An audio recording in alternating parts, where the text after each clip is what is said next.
ಅಧಿಕಾರ ಒಂದು, ದೇವರು ತುದಿ, ದಡ ಧರ್ಮದ ದಡ, ಕುನ್ನಕ್ಕದೆ ಒಂದು. ಎಲ್ಲ ಲಿಬಿಗವು ಆ ಮೊದಲು, ಆದಿಮೂಲನೋ ಒಲಗಗವೇ ಮೊದಲು.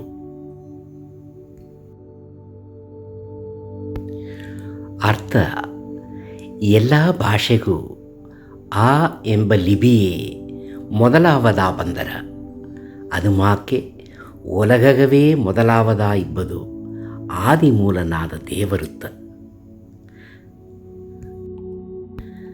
ನನ್ನಿ ನಮಸ್ಕಾರ.